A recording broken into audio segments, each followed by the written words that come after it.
Փաստաբանների պալատի անդամ փաստաբան Ռիփսիմե Գասպարյան, այսօր ներկայացնենք այստեղ, ինչպես գիտեք, մի շարք անձինք մի խումբ անձանց ձերբակալել են,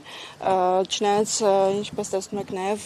փաստաբանների խումբ է ներկայացել, որպեսզի ներգրավենք, բայց քննչական բաժնի, այսպես ասած, անպատասխանատու կամ գործին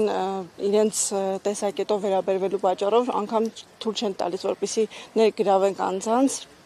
պաշտպանությունը ստանձնելու համար քննչական խմբի ղեկավարին էինք փորձում տեսնել, որպեսզի պարզենք, թե արդյոք անձինք կան, ովքեր որ դեռևս այստեղ են, թե ուղարկվել են ԶՊՎ, բայց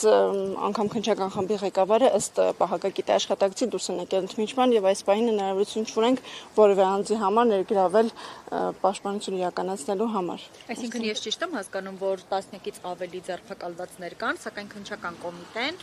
դիտավորյալ կամ գուցե ոչ դիտավորյալ խոչընդոտում է այդ անձանց համար պաշտպանների ներգրավվածությանը եւ պաշտպանների հետ հանդիպմանը։ Չեմ կարող դիտավորության առումով որևէ հստակ բան ասել, համենայն դեպս պայմաններն այնպեսին են ստեղծվում, որ չեն կարողանում որևէ անձի համար ներգրավել քննության։ Քանի քաղաքացի է այս պահին քննչական կոմիտեում կամ ԶՊՎ-ում։ Անգամ այդ տեղեկատվությունը չունենք հստակ ցուցակ, թե ովքեր են արդեն տեղափոխվել ԶՊՎ, իսկ ովքեր են դեռևս այստեղ գտնվում։ Իսկ մեղադրանքի մասին որևէ տեղեկություն ունեք, թե ինչու են մեղադրվում նրանք։ Անգամ այդ տեղեկատվությունը հստակ չունենք։